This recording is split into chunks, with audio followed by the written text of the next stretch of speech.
that, man. I got cameras ready to rock. Hey, we're ready to go in this if you guys are.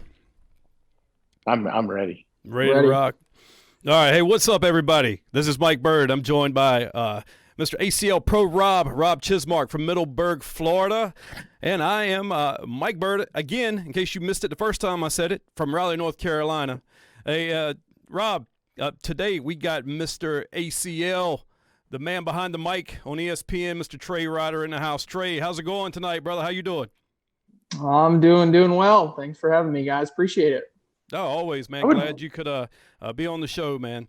I told Rob, we get like 10 listeners, so tonight we might get 40. Maybe. Yeah, I would venture to say, without a doubt, I would venture to say that Trey Ryder is the largest, the biggest, the most recognized celebrity in the cornhole world. He is actually a cornhole celebrity. So it's really, I don't know about that. I think you're overselling it a little bit, but I guess I'll take it. When you walk the streets of Rock Hill, do you have little kids coming up to you for your autograph?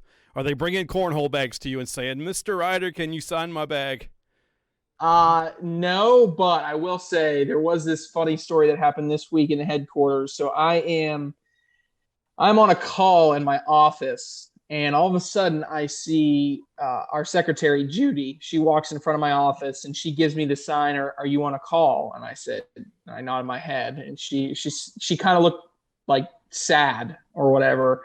And she's like, okay. And so she walks back away, and all of a sudden I see this dude. This dude was probably, I don't know, mid-30s, maybe late 30s. He peeks his head, not directly, but he was like in my line of vision because my computer faces towards the entrance of my office, and it's glass, so I can see through it.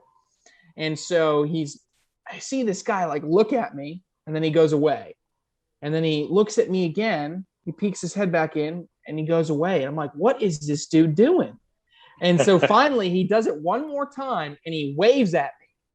And so I had no idea who he was.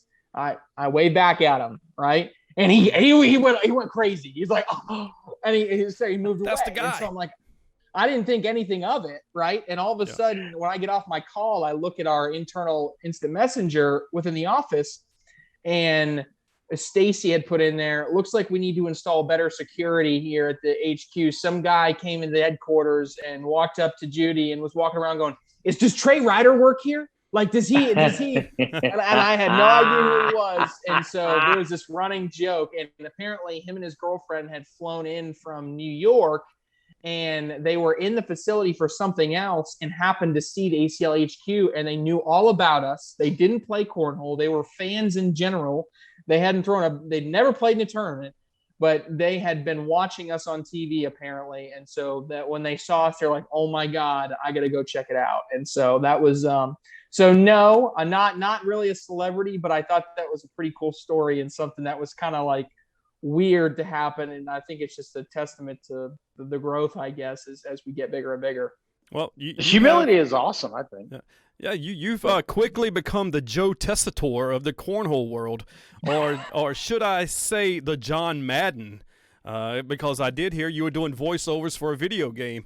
We'll talk about that later on, but I don't know. Rob, you want to start off with Trey? Yeah, the humility is awesome. He says he's not a celebrity, but just like you said, we'll talk about the video game later, but he's definitely the voiceover on the video game. He is the voice. There's other guys out there that call themselves the voice, but when I watch TV, it's Trey. Last weekend I don't want to call it a break from Trey, but Trey wasn't there because USA Cornhole's got a couple other voices that they use. So Jeff was even missing too. Let's not take too much credit away from Jeff, because that guy there has been – he's an awesome voice to have in the game as well. But Trey, it's been like, you came on the scene, I guess it was 4 years ago, and just what you've done for the game, not just in the commentary booth, not just with your analysis, but with every part of what you've done with this pro division and the growth. But what I would want to know, and you can answer this or you don't have to, but about, I guess it was 3-4 weeks ago, you told me the story of how it all came about. And I want to know if you want to tell that story tonight, that'd be awesome. So I would say, so which part? You got to remind me exactly where. So all the way from the beginning, or from how I got started, or which? Well, how does this, when you and your dad were together, and there were other people that were doing the job. Gotcha. I gotcha. Yeah. So I remember. I remember. So fast forward, flashback. Let's get back to when Eric got started. So this is the ACL's already been established at this point. So this is 2016. Okay. And I am working, this is the summer before my first ACL event. All right. So my dad has been kind of working with Stacy a little bit. Stacy Moore, ACL commissioner, Eric Ryder. My dad is now the general manager of the ACL HQ and also an ACL pro. But at the time, he was working with Stacy because Stacy had done this Carolina Cornhole tour, had launched this ACL. And in the summer of 2016, he's telling Eric, look, I'm going to do this first ever, where we're going to call championships of bags, right? And so for those out there that are new and hear Cobbs, that's where Cobbs came from, is championships of bags, right? So 2016 comes around, and they're going to have their first ever world championship. So at the time, I am working night shift. I'm an engineer, but I'm working a rotating schedule. And while the championships are going on, I'm working night shift. So what I remember clear as day is I get home from night shift. I immediately go to bed. I kind of wake up, and it's like noon, which means my head is feeling like 1 a.m. or something like that. And so the championships come on. And so I go out there, and I'm like, all right, I need to watch some of this. And so I remember just being like, holy moly, like Cornhole is on ESPN3 right now. And it was Michael Meacham and Ryan Alessio, and like nobody had ever done it before, right? So they were just they were figuring out how to do it, right? And so they, I thought, for me not knowing any better, I was like, that's actually pretty good. I mean, it's somewhat cool to listen to, and the analytics and things like that. I remember thinking to myself, man, there's a lot of cool different things they can do with this, right? There's, and I just remember brainstorming some things. So fast forward a few months later, and my dad is getting more and more involved. And there was Meacham left, split from the ACL. And so they were looking for someone else to do color commentary. And so into February of 2017, they had a national in Norfolk, Virginia, and it was going to be an ESPN3 streamed event again.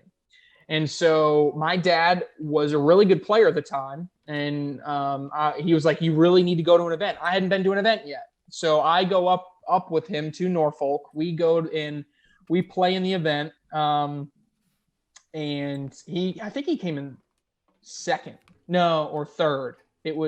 I believe it was Rocky up near the end of the finals. It was Tyler Poitras and Eric Ryder towards the end. But they streamed the whole entire match, and it was on ESPN3. And so we were really excited because, like, my dad got to play on ESPN3. It was, like, awesome. Like, so then after the tournament gets done, we go back to the hotel, and I watch some of it, and it was a little rocky. There was some, there's some back and forth. It was tough chemistry in the booth, but it was two guys that working together that hadn't worked together before. It's not easy being in that booth, and so I just remember saying to my dad and looking over at my dad as I was watching this, and I was like, you know what? I think I could do this. Like, it kind of joking, like halfway, like, I think I could do that, but kind of not believing at the same time. I mean, it was almost, there were some times when I felt myself when a shot would happen or something would happen, I found myself saying, yeah, but say this, like, because this is why it's important. This is why people at home want to care about that. And so that's kind of where that urge started. Well, then it just, 2 weeks later, they decide to go a different direction, and they're looking for somebody else to go in the booth. And so Stacy decided, I'm going to open it up. I want people to record themselves talking about cornhole and send it in. And I want to hear it. I want to hear people talk about cornhole. And that way I can vet somebody at least a little bit. Even though it's not a live simulation, putting someone on camera talking about cornhole can at least be the start of things, right? And so my dad, he was just in my ear. He's like, you said in the hotel room, you said you could do it, so do it. And so I remember I was on vacation in Greenville, South Carolina, just a weekend getaway with my wife. And I had to sit in the hotel room, put my phone up, and record myself just talking about cornhole and blah, blah, blah. Well, not 3-4 days later, I'm in a meeting in my engineering job, and I get a call from a 704 number, which is the area code for Charlotte. And I'm like, all right. And so I stepped out of the meeting. I answered it. It was Stacy. He said, I like your tape. You want to go to Vegas? And so I was like, yeah, let's go to Vegas. I'd never been to Vegas before, whatever. And then, kind of the rest is history. And I said this, and I didn't tell you this part, Rob, but I was actually telling this story to somebody else the other day. I'll never forget when I sat down to do commentary for the first time. I sat in that booth, and we were getting ready to go live. And I had met Ryan the night before. Ryan Alessio was the play-by-play guy at the time. And he had been through multiple people trying this out. Nothing ultimately worked. Nothing ultimately gelled. And so I'll never forget the look he looked at me. After we had gotten to know each other, and it was just like, hey, I'm Ryan. Hey, I'm Trey. And we actually established a good rapport. But when it got down to business and we realized we needed to sit there and deliver as far as commentary goes and a product that was watchable on TV, he looked at me and goes, so you got any experience like calling high school football games or like, rec baseball or, anything, calling any type of broadcasting? I said, nope, never done anything on TV. And he looked at me and he goes, and I could see it in his face, and he went, awesome. And it was not an awesome. That was a good awesome. It was an awesome, like, I got screwed and I just got put with this bum that's not going to do anything. And this is going to be the worst experience ever. He was like, what did I do at ESPN to be this low on the rung? Did I get this guy? He's going to make me look bad. Yeah, I got you. Well, that's actually, and that's a good point. That question I get asked a lot is, so how'd you get in with ESPN? So unless you're a sport in which ESPN is producing, so ESPN does not actually produce any of our events. Okay. What we do is we essentially have a deal with ESPN that we have rights to certain number of broadcasts, and we do all of our production, which means all of the broadcasters that you see on ACL telecasts and even with USA Cornhole, those are contracted directly through the ACL. So Ryan Alessio was someone that was hired by Stacy Moore as a play-by-play guy back when it first got started and first had these digital telecasts. And so he really didn't have any true professional play-by-play experience on TV, but he had done it before on radio, and he had been in radio for a number of years. And so he just had more experience than me. What he was just worried about was me just being a babbling idiot. Now, I go back and watch those old stuff, and by all means, I was pretty bad, but yeah. I liked when I rewatched it, I'm hard on myself, but I could tell that, I had certain, if I were to go back and watch my tape from way long ago, I'd be like, that guy's got potential. He's got a lot to work on, but he's got things that he's got to improve a lot on. And that's what I made a priority for myself, was working on a lot of those different technical aspects of it. And then, since then we've grown, we made the decision to go away from Ryan Alessio and into a more traditional play-by-play guy. So that's why we went with Evan Lepler and then Jeff McCarriger. Tom Wormy also did one broadcast with us, but those guys were hired specifically because they had experience in play-by-play. And so McCarriger has done over 1,500 baseball games. He's the lead play-by-play for Coastal Carolina football. Evan Lepler has done a number of sports. He's also the lead play-by-play for Ultimate Frisbee. So we've gone in that direction of having those people, that are more traditionally skilled on the play-by-play side, because it is more the technical of the two positions. Okay. Now, so back in like 2012, 2013, that was when I first met your dad, I believe. He was playing in the ACO, and I was playing there too. And we became friendly, and I remember seeing you at some of the events, but you never played competitively, did you? Did you ever play any in the organized tournaments? I did. I just wasn't nearly as good. So again, this is the story I tell was him and I, before I left for college, were even Steven. I mean, we were the exact same skill level. When I went off to college, he kept playing, and the extent in which I played was, maybe on a Saturday tailgate with my buddies at college when I taught them how to play. And I didn't get to keep that. So then by the time I graduated, he had 4 years of playing competitive under his belt, and I just wasn't there anymore. And so there were times afterwards, or even when I came home from college, I would try to compete, but he just got to a point where he was really good. And that's why he's a pro now. I played a little bit, but I just never got to the level that he was. Well, the reason why I ask is because when you commentate, you see shots, and you don't have too much time to react to call the shot, because most players, their opponent throws, they throw immediately. But you have the time to process the shot on the board. And I was going to attribute that to, like, do you study cornhole? Do you watch tape?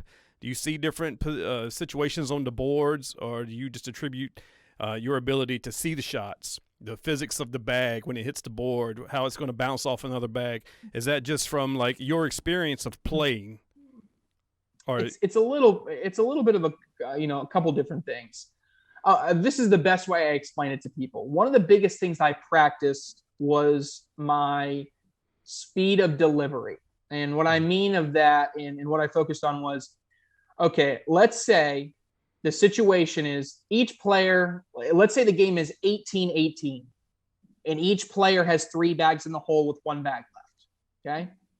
And that first player throws their 4th bag completely off the hole, off the board.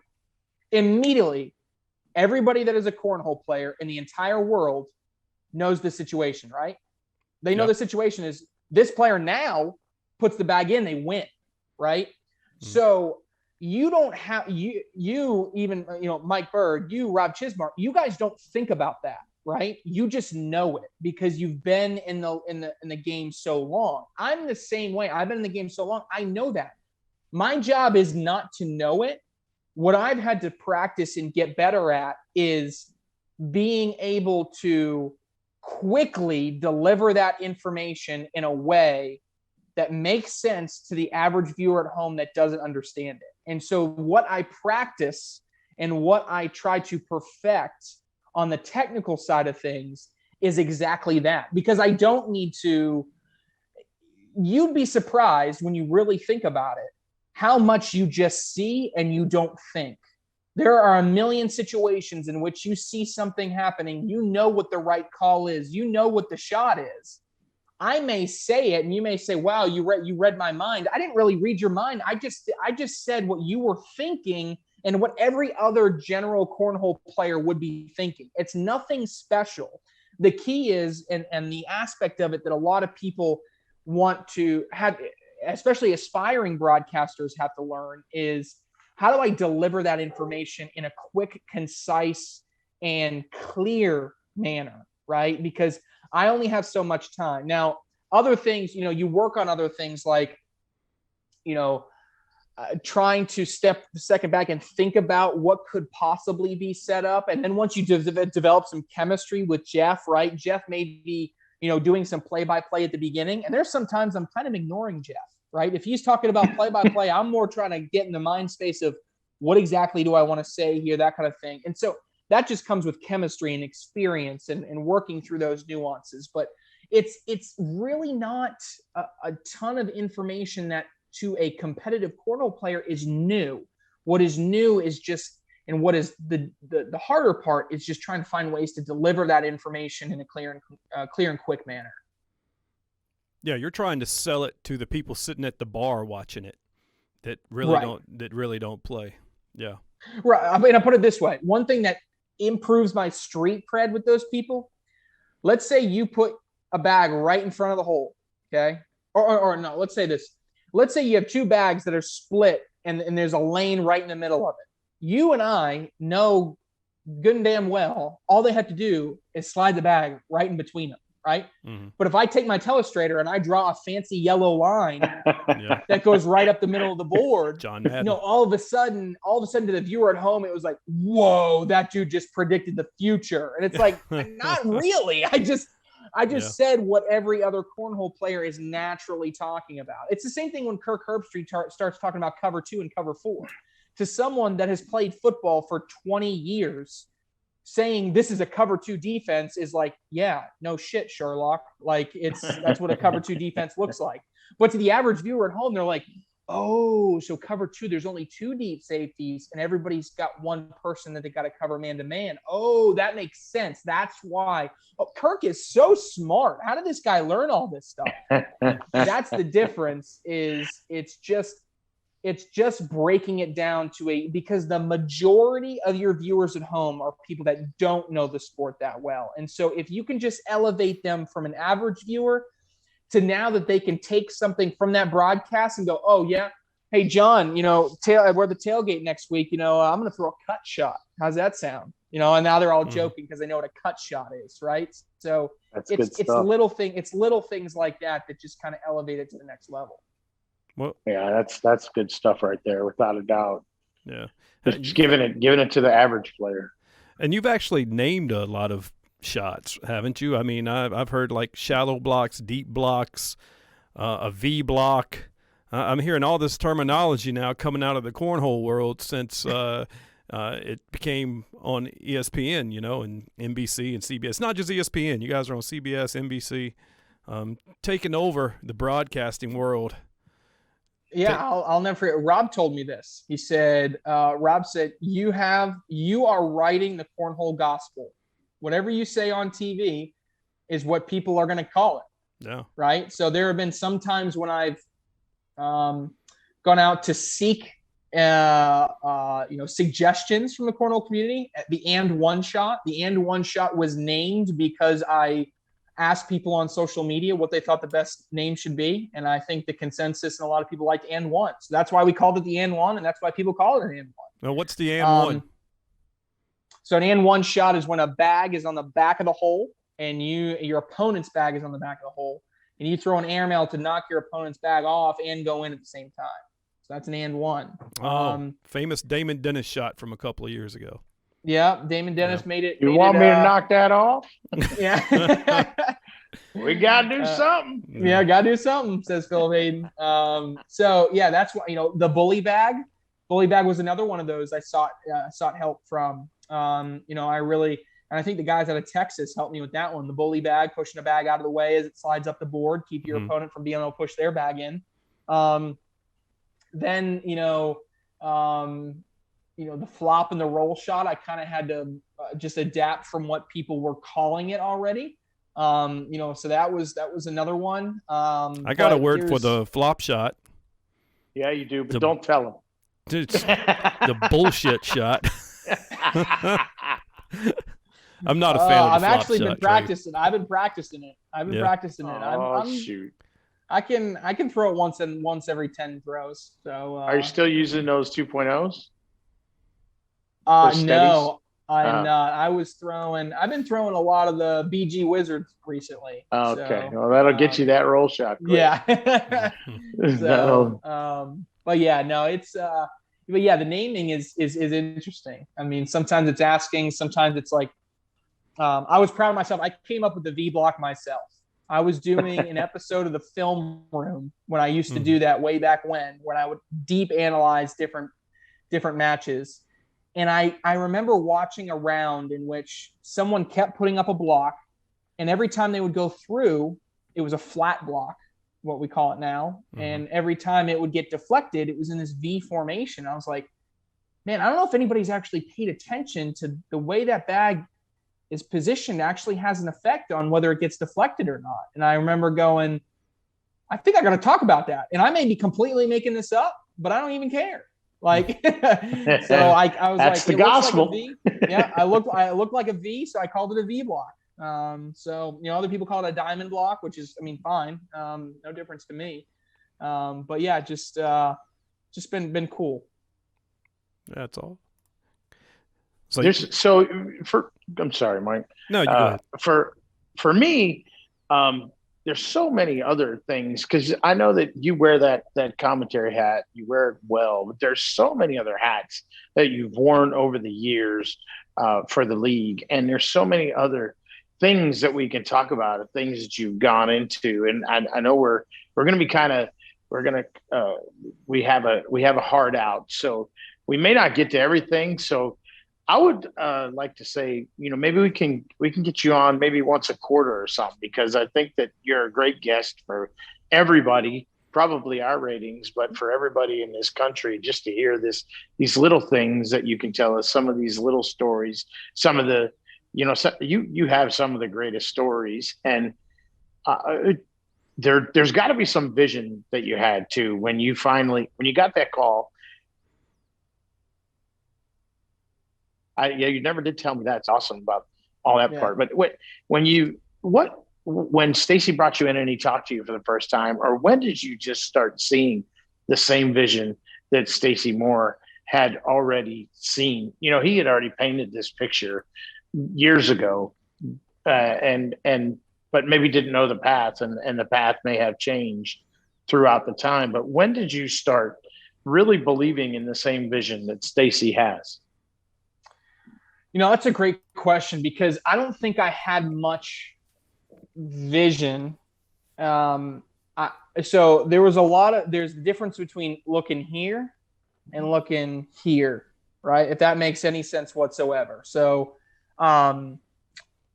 much of when I was brought straight on, my vision was what's happening right in front of me right now, because I didn't want to screw it up, right? Because my role was do commentary. And then when I got okay at commentary, I went through ESPN2 at the World Championships of Bags 2017.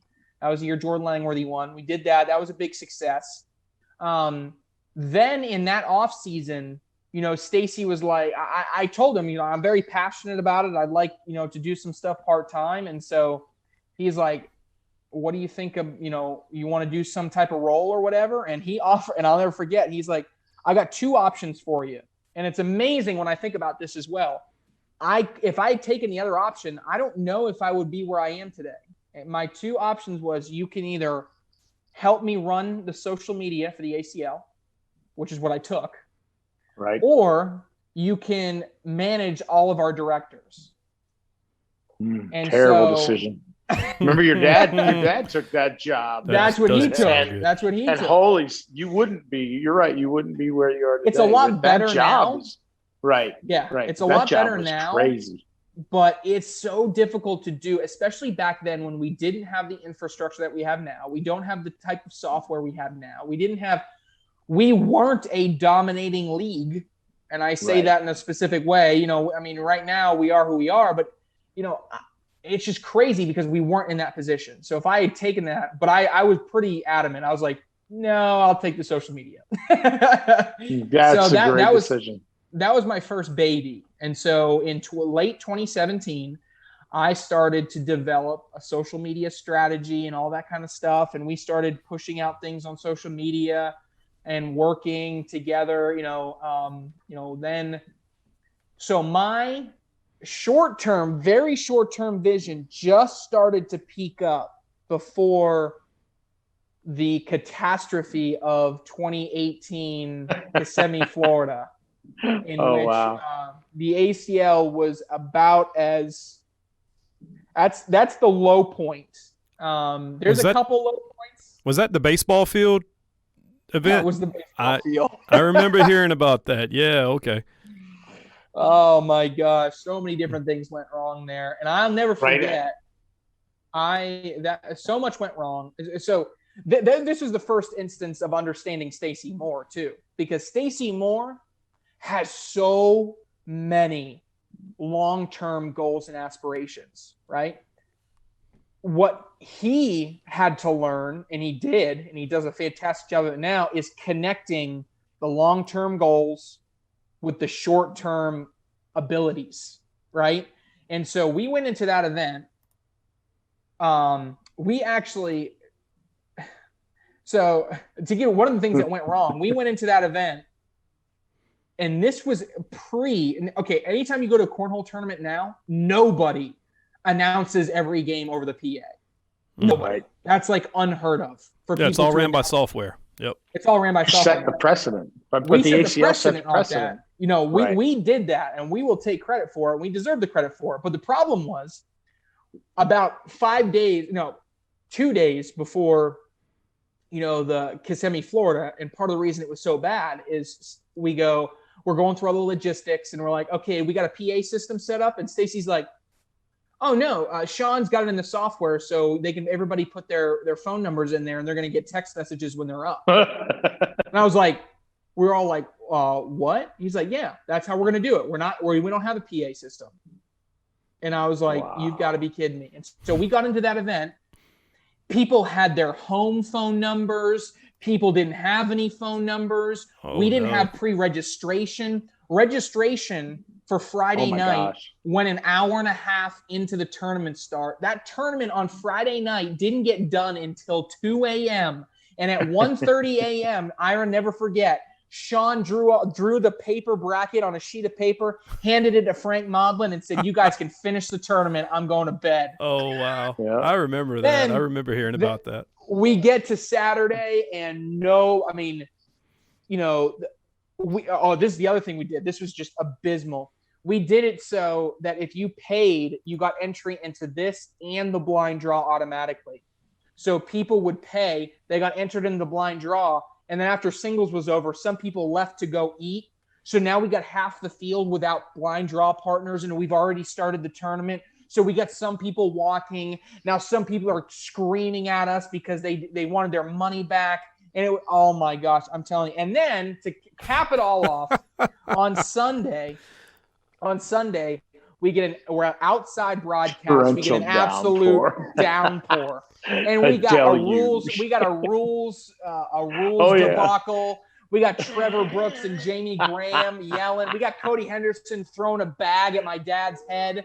A rule situation happens. Nobody knows what to do. I wrote the rule book, but I'm way up in the booth. I'm live on ESPN3, and people are like, what's the rule? So they're calling me. I have my hand on the cough button so I'm not broadcasting on the phone with my dad as he's 30 feet, 50 feet down on the field. He's like, what's the rule? And I'm like, shit, I forgot. So I'm looking up the rule, and I'm like, but we were doing a 10-round game, which we had never done before. So the rules it was, oh my gosh. When I say it was a debacle, it was a debacle. And I'll never forget leaving that. And my wife looked at me and goes, you're going to quit. And I said, I'm probably going to quit. And wow. I almost quit after that broadcast. So a lot of us almost quit. Yeah, and rightfully so. I mean, that was people think that I've only been around for a short amount of time since 2020. They think Cleveland was the bottom. No, Cleveland was not the bottom. The cancellation of Cleveland was not the bottom. That was worse. And I'll never forget. You asked me, and I know that was a long-winded answer to get to your question, but my vision started after that. Because I had to. Because it went from we just made a really, really, really bad impression on a lot of the cornhole community. And it was no longer we have to figure out how in the long term we win those people back and we develop a fan base, we develop a player base, we develop something that people actually want to be a part of. And so it was from then on that we really started making those long-term goals and having that vision. And so, we followed that up with, I think, a really, really great event in Las Vegas that year. And it was a lot of fun. And so from then on out, it was just about slowly building a role and building my role and building my role. And, it came to the point where my role built so much that I was still working my engineering job up to December of 2020. So really, I just became full-time with the ACL this year. This is, I was just full-time this year. And I was literally working a 40-hour-a-week job at my engineering job. And I was I was working my ass off for 20 hours and dragging it out into a 40-hour week. And I was essentially overachieving for 20 hours to equivalently being average for 40 hours, and then spending 20 hours a week at my engineering job doing cornhole stuff, and then another 20 hours a week outside of my normal working hours working on this stuff. So I was working nonstop trying to do all these different things. And so that's why it became such a blessing to ultimately get to the point where we are now, where I'm full-time and I can dedicate my entire time to this. But it was, yeah, that's when the vision started. The vision started in 2018 with that absolute debacle in Florida. How did you guys, I know you mentioned you had a good event after that in Vegas, but I remember social media when all that was going on. Facebook was blowing up. It was all over about that event in Kissimmee. How did you guys, what specifically did you do after that to turn it around? Because 2018 is not that long ago. It's what, like 3 years? It's not, which is crazy, right? And from where the ACL is now to Kissimmee, good Lord, it's night and day. You know? Yeah, it is night and day. A lot of it was just two different things. We're trying to make up for the mistakes. So I think we offered everybody that registered for that event, we offered a free tournament at the championships for like 10 grand or something like that. Like we did. Yeah, that was that blind draw for $10,000 that you put at the championship for sure. Yeah. So we did that to try to make up for it. And that was direct. But then it was, and this is something that we always do, it was what is going to separate us and what's going to make us take that next step, and what are the plans that we get there, right? So for us, the next big step we thought was our technology, which is with our ACL software. It was, what do we have to do in order to get to the point where everybody is just getting a text message telling them what court to report to, right? How do we get to that point? How do we make this sport something that people want to aspire to? And we really had to leverage ESPN. I mean, we knew that there's a very good chance that if Kissimmee happened and we still didn't have an ESPN contract, that I don't know how many people we would have drawn back. I mean, the part of the reason that people kept coming is because they're like, well, I can deal with the crap as long as I might still make ESPN, And so for us, it was just about saying, if we're going to have technology be a main focal point of our entire infrastructure, then we need to figure out step by step, how do we get people onboarded into that concept? And it was taking those individual steps, continuing to build out our ESPN deals, and just building it that way. How much of the backbone is Sean? Let's talk about that technology a little bit. That's how much of the backbone is Sean? And I know it's us directors and it's you guys and everybody implementing the things that he puts together. But truthfully, that dude right there is like, he's like the platinum diamond, whatever. I mean, unbelievable what he's really done for this league, as all that technology. It's freaking awesome. Well, let's tell everybody who Sean is, because I'm not real familiar who he is also. Yeah, so Sean Sarkowitz is our Chief Technology Officer. He is an OG for the the ACL. He was the first person that Stacy hired, onto the event. So,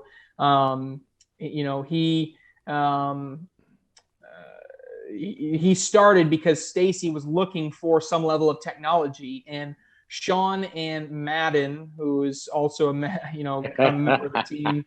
They both owned this company called App Design Geeks, which was essentially their consulting firm on the side they were using to, work for different companies to do, app work, coding work, that kind of thing.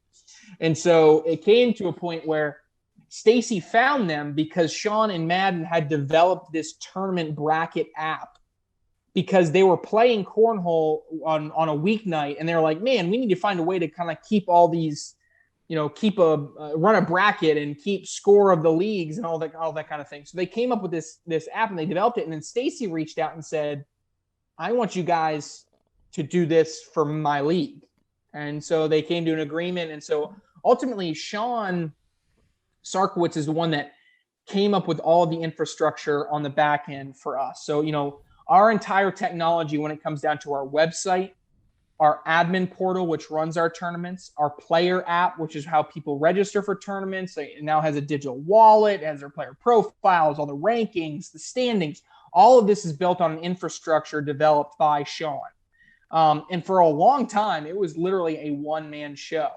That's how all these coding guys, it's so hard to get them to just, pass something off because they're so good with it. Now he's obviously he's built on that now, and we have other people in place and we have other people doing different things. But, Sean did develop this entire software that's, for a long time, and it's still an incredible piece of technology. Are there obviously things that he wants to keep expanding and building for infrastructure? Absolutely. But there's nothing else out there that has the depth. I mean, to be honest with you, if people understood that, a lot of the different features of this software are just even things that we know are there. We just don't even know how to use them yet and how to get them out there publicly. And it's just the databases that have been built on it. I mean, it's just an incredibly powerful tool. And when it came down to our investors investing ultimately in the ACL, a big portion of it was because we had such a technology infrastructure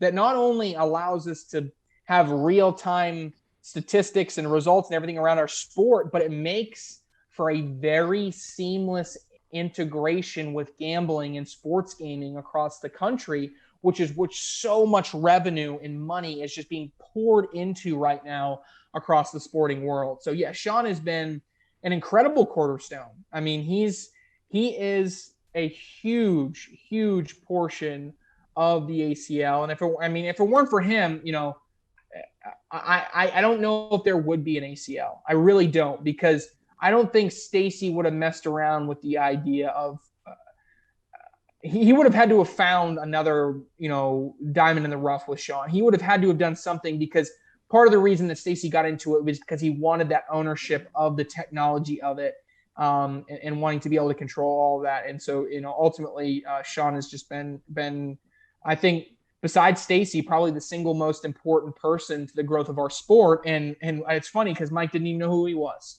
right? Yeah, so, right. It's just a testament to how important Sean is behind the scenes. Yeah. Well, to be fair, really, I've been out for a while too, so there's a lot of people I don't know who they are.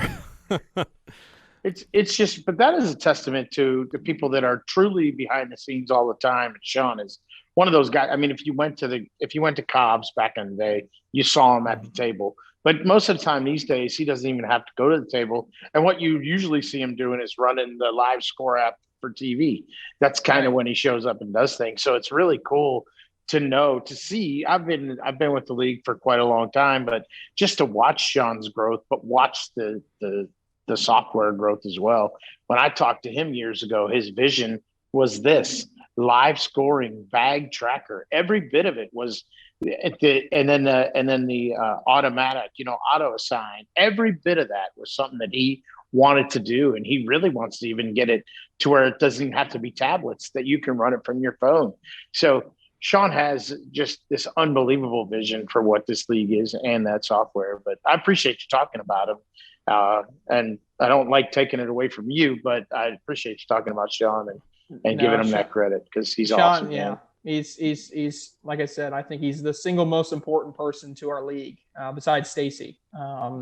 So I mean, he's everything, you guys, everything everyone says about me or about Jeff or Bernie or Fred or whoever else, Josh, Keck, Todd Kasicki, Dave White, it goes to show you that all the things that we still do, how important Sean still is. And so ultimately he's a big deal. He's important.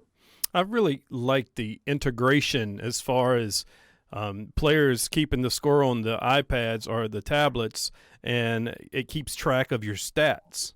Yep. Like your 4-bagger percentage, your percentage of bags on the board.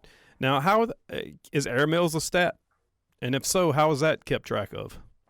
Airmail percentage is not currently a stat, because it's tougher, right? Because you have to know when an airmail is being attempted. And so that's becoming more and more difficult to ultimately to deal with. So that's maybe that's something in the future that's maybe done on like broadcast courts or things like that, where people can sign on to I attempted an airmail here and blah blah blah, but it's more difficult to deal with and predict. You've got people like me sometimes that throw like a push bag and I throw it too hard and it goes right in the hole. Yeah. Solid laser airmail. Of course I meant to do that. Yeah. It'll become, it'll just get bigger and bigger, right? And as gambling becomes more and more forefront, there's going to be more and more infrastructure that can be laid, right? I mean, if a gaming rights company or a data company comes along and says we're going to write the ACL a check for $40 million to have access to all their statistics in real time, well then we'll hire a few people to be statisticians on every board, and they're going to track every single attempt and score it that way. So that's certainly down the road type of stuff, but that would be nice. Now, have you ever found yourself commentating a match and one of the players take your advice from a shot? Like, just hear you commentating, and they probably thought to themselves, like, maybe I should do what Trey just said. I don't know. I don't know if anybody has ever taken it. I know there's been some times when I've started to say something and I've seen a player step back, and I don't know if they're listening to me or if they're trying to just like, okay, he needs to shut up because I need to focus or how it's working. But I do know that there are times when people will second guess or I think I make people think about it for a second in some situations. I do know for a fact that you have changed somebody's shot, and I know she's very close to me. And since then, she's worn headphones. So I know for a fact that she took bad advice. That you she just changed her. She already had what she thought she was going to do, and then she heard Trey analyze what was on the board, and she didn't. Then she was in between, didn't even know what to do, and ended up being in front of the board. And gave up a few more points than she should have. And she told me, she walked over to me after that match and said, I need headphones because I'm going to be there again. And she's played with headphones and gotten used to that since then. So, that's awesome. All right, so I'm going to need to pay attention to all the ladies that wear headphones now and close friends with Rob. It's my wife. Oh. It's my wife. It's way close. And, during the shootouts when we had COVID and we weren't allowed to have fans around, Trey was a lot louder. So he was a lot closer and a lot louder. And those players could really hear. They could hear every word of analysis. And the monitors were still there, so they could see it too. But sometimes they didn't take advantage of that. And they heard you and change it. I know for a fact it changed her shot one time. So it happens. I don't know that it was for the better. For the most part, don't know that it was for the better, but for the most part, I bet those players really don't mind too much. I mean, they probably like being on the stage and being on TV and having somebody call their match. A lot of players will play their whole life out and not be in that situation. I mean, there's players that I played with. I remember when they weren't that good, i.e., Jamie Graham. And I remember he was getting whooped up in blind draws and regionals, and now he's like one of the top players in the world. I'm sure he doesn't mind it every once in a while.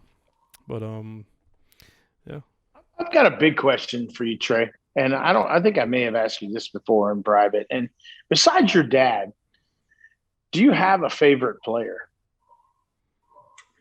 Ooh, that's a good question. Do I have a favorite player? The answer is no. I don't have a favorite player. There are players that I have, an affinity towards. A lot of it is just because they've been around for a long time, been supporters of us. Rocky was one of them. Rocky was a big supporter of us and a big, player that I enjoyed calling, getting to know. James Baldwin's always been a favorite. I've always been a big Philip Hayden and Damon Dennis fan, both of them. And I think we have an incredible and I'm excited for this coming year. But I thought this past season we had an incredible lineup of female players. I thought our group of females. I've always been a huge Sam Finley fan. I love Sam Finley to death. Cheyenne grew a lot on me this year. Obviously April has been so supportive of us and been a great player to have in the division.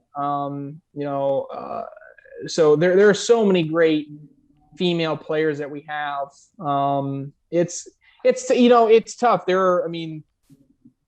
I don't have a favorite player, which I think is good. That's a good answer.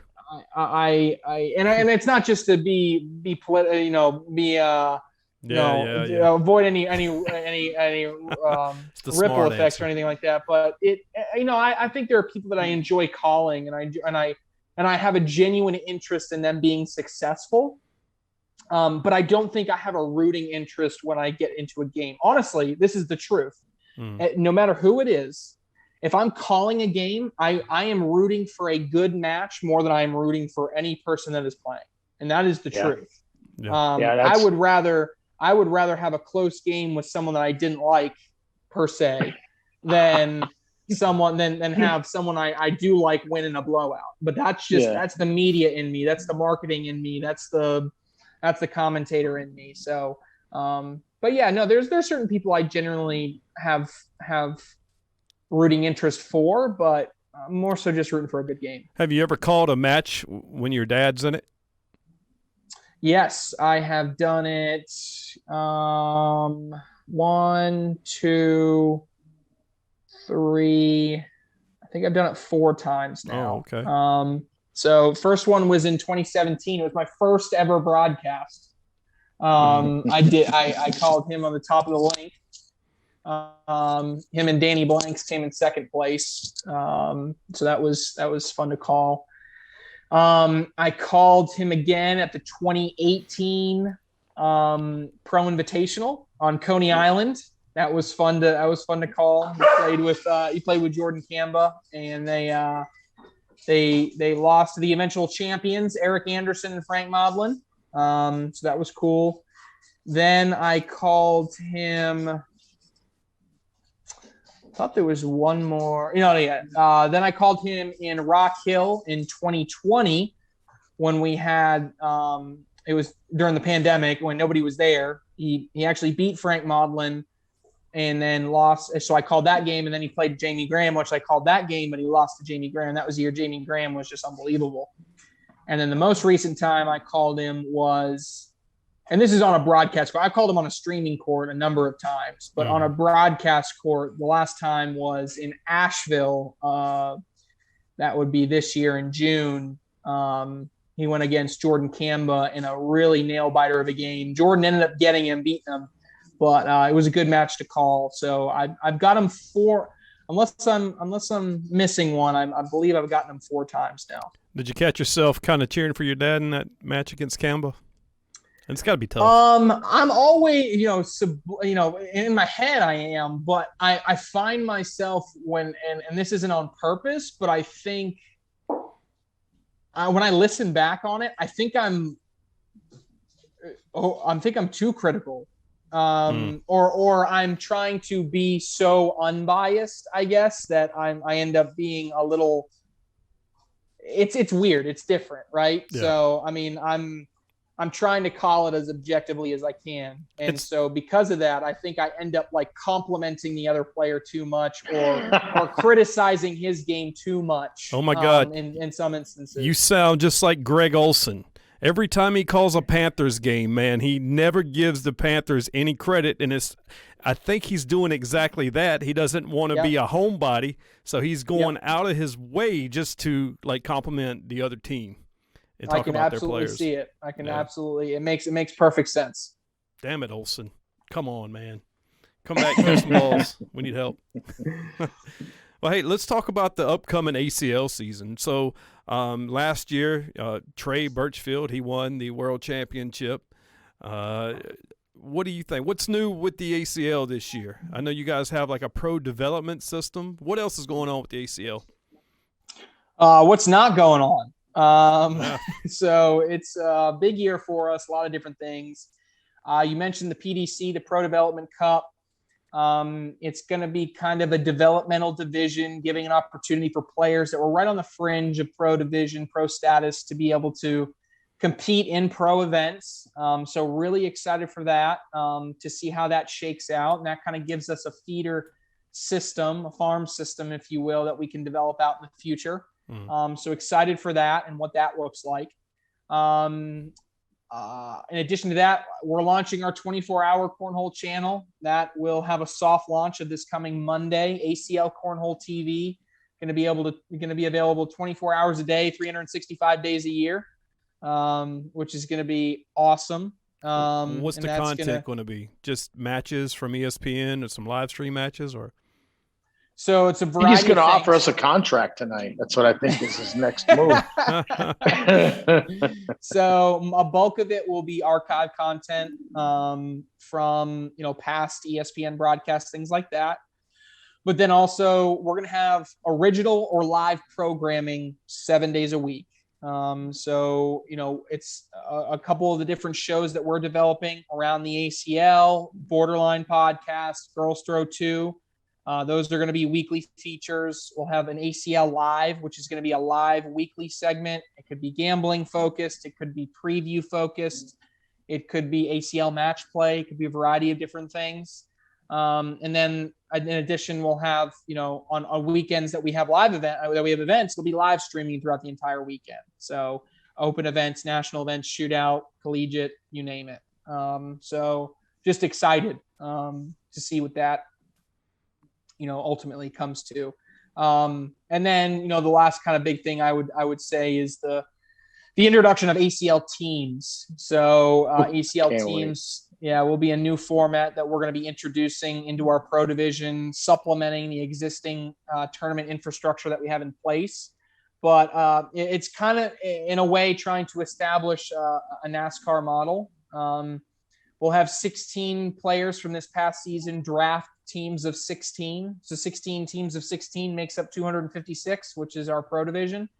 And then each team will go head-to-head in match play against every other team once throughout the entire season. And then based on those records, we'll ultimately get seeded into a tournament, a championship tournament at the World Championships at the end of the season. So that teams is going to be it's going to give the sport a new dimension, because the teams are going to be created with brands, and those brands are going to be able to be monetized, things like merchandise and cheering for a team and having a rooting interest. And, eventually down the road, once we establish this proof of concept, it's getting celebrities and other wealthy people to invest into being team owners, which pours more infrastructure, more revenue, more everything into the sport. And so that's just really going to be an exciting theme for us. So, and excited for that draft. I think we're going to target, mid-December for our ACL Pro Team Draft, which is going to be so much fun. Can't wait for that. So develop a lot of different concepts that way. But yeah, that's a lot of things cooking for this coming season. I'd like to throw my name in the hat as a war room guy, if there's a place in, so I can go around and get some preliminary interviews, if you need me, I'll just be on. Well, I'm pretty certain we are going to invite all 256 pros to the live draft at the ACL HQ. So that'll be, we are going to do it live. We are going to stream it. We are going to try to put some infrastructure behind it. So it'll be, are you going to draft in any kind of order, or is it just going to be if I got the first pick, I can take Damon Dennis balls or anybody? So the way we're going to do it is the top 16 pros from last season in pro singles are going to be our captains, minus any that underwent any type of disciplinary action. We may or may not get to 17. We will get to 17. And so as of now, as long as we kind of finalize that structure, the first overall pick will go to the number 17th ranked player in the world, which is Cheyenne Renner. Wow. So think she'll take her partner? So I don't know who she'll take, and we'll draft individual players, and we'll end up doing a snake draft. So it will be a snake draft. So Trey Birchfield will fantasy, get Trey Birchfield will get the 16th pick. Oh wow, poor guy. You want to talk about investors? Didn't John Thompson III invest in the ACL? Yeah, we took on our first ever minority stake owner, an investment into the league. And so John Thompson III and Jim Simmons both have invested jointly in a first round of investment with a second. There is also a second round of investment that's being pitched around, and with the idea of being this, the first part was for John and Jim, and the second part is going to be kind of a group of celebrity investors that are interested in taking a position in the sport as well. So are they from LA? We don't know yet. We're pitching a lot of different ones. So I think your question of have we pitched Shamar and David, and the answer is we pitched them. It's just about whether or not they, we have some more discussions there, but. It took on our first ever investment, and that's never been done before. Before Stacy has been a 100% owner, and for the first time ever, he's not 100% owner. So it's an exciting time for us. Well, running a business and you want it to grow, that's what you need, man. You need investors. I mean, that's not some kind of like science I just put out for the first time. So I mean. That's hot takes. That's not that much of a hot take. So, and you guys just opened up the ACL headquarters this year, and that's open 7 days a week, right? 7 days a week. Yep. Monday through Sunday. Poor Eric. Yeah. What's all cooking at the headquarters, man? I see blind draws every day, huh? Yeah, pretty much. I mean, think bowling alley, cornhole style. We got a bar, beer and wine license, looking to add some food and get liquor in there as well. But, cornhole events 7 days a week. If you're, whether it be court rentals for people that, don't want to play in a blind draw, or whether it's, a blind draw tournament play, people want to get in and learn how to play against other good competition, just a variety of different formats. I think that's what's really cool, is that just a lot of different formats, a lot of different ways people get involved. We're having a lot of people wanting to run corporate events through there, fundraisers. I mean, just a variety of different things that we can do with that space. And it's been a pretty good success here, at least out of the gate. Hot take question. How soon before that model is available in a city near you? Huh? Tell me about it. I know it's there. Come on. Hot take. You gotta see if it makes money first. Right. Yeah. So, and understand what level of money. So peek behind the curtain a little bit. I mean, what we're in that building is expensive, right? So in that particular instance, that model may not in that particular space be profitable everywhere, but it's also our headquarters of our main offices for our league. So it's right.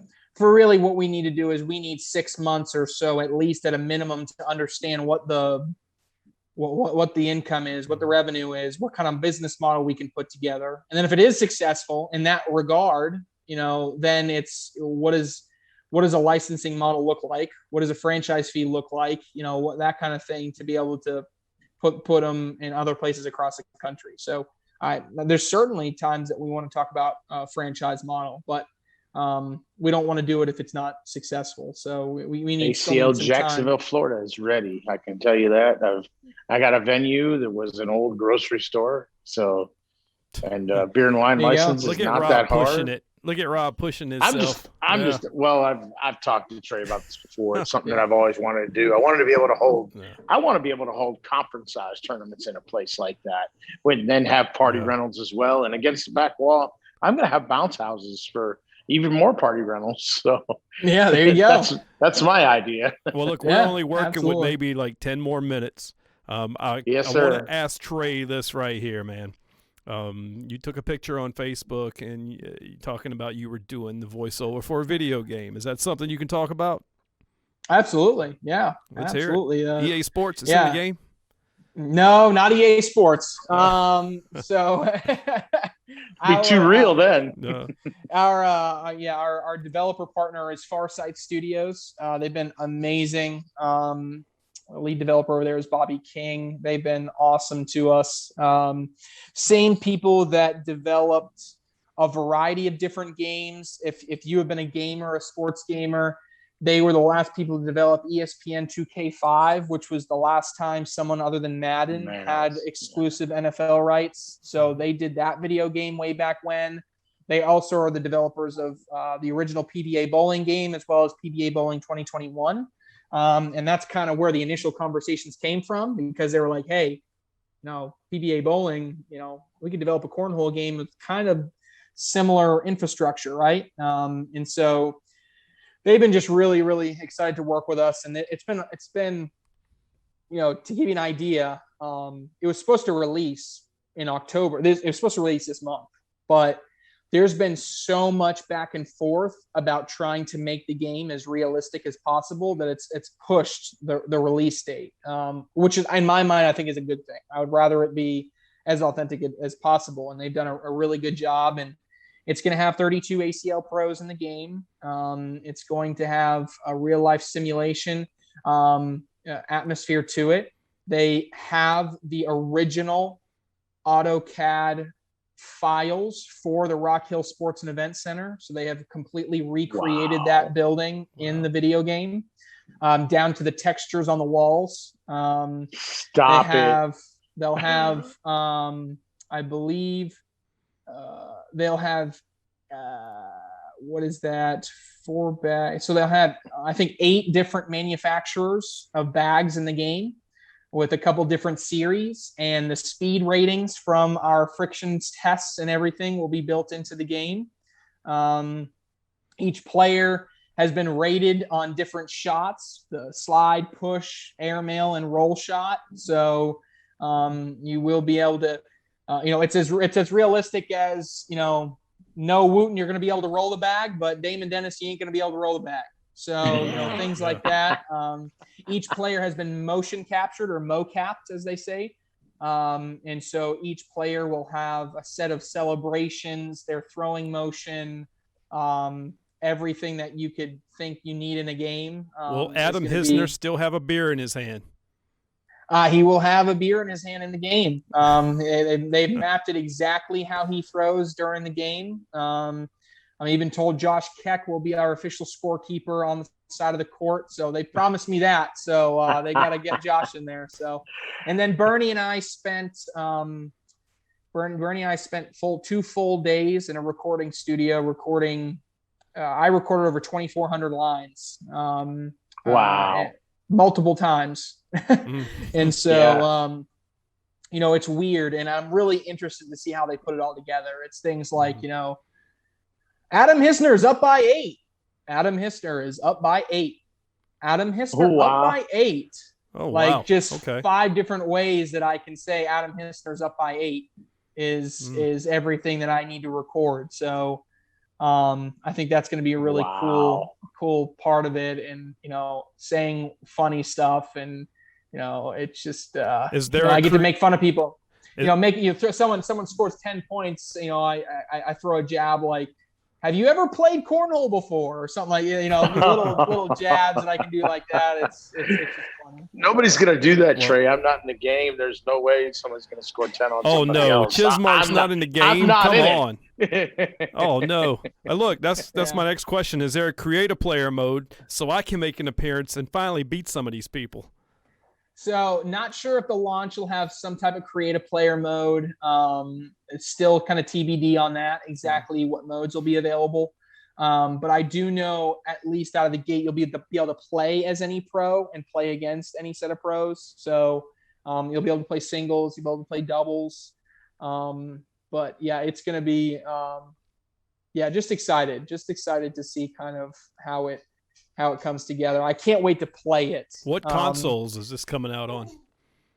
It'll be on all the major consoles. So Xbox, PlayStation, PC, mobile. I believe it'll be on the Switch, the Wii. A bulk of all the major consoles it'll be on. This is crazy, Rob. Think about it. Yes, it is. ESPN is God, I just sitting here thinking about it. 10 years ago, we were in the backyard playing this, drinking beer and eating steaks, playing it at football games. And now this is on ESPN, and there's going to be video games with players, actual people that live on planet Earth playing cornhole on video games. It's amazing to me. I can't wait. One day, man, maybe one day we can make that, Rob. We can be the podcast on a video game. Yeah, maybe. I just he said 8 bag manufacturers, and I didn't know anything about that. And I wear a lot of hats in cornhole too, and gosh, I hope my bag is in there. That's all I can only hope. Oh. Well, look, Trey, you got to go. Please that I make it. We hope you made it. Maybe we can create a bag in the game. Well, look, Trey's got to go. He's got ACL business he's got to take care of. You got to talk to all the pros. Trey, thanks for being with us, brother. And I'm sure I'll see you down the road at an event somewhere. Yeah, thanks, guys, so much. I appreciate you having me on. Yep. Oh, there's a lot more to talk about. We got to have you on again, if you agree. And this thing went pretty well, so we'll get the hard questions in the next time. Well, here's I'm ready for the hard ones. Hey, who's your pick to win the ACL World's Championship this year? On the spot. He's on the spot, ladies and gentlemen. I'm not betting against Trey Birchfield until he gives me a reason to. There it is. Trey Birchfield. I like it. October 19th, 2021. That's Trey's pick. All right, man. I like it. Thanks. We'll see you, man. Y'all be good out there. Peace. Cause we all just wanna be cornhole stars, saying keep hotels and driving beat up cars. The crowd gets crazy and the beers ain't cheap. We get drunk all day, so we just don't eat, and we hang out at the local bar, throwing bags in the hole like we have it all.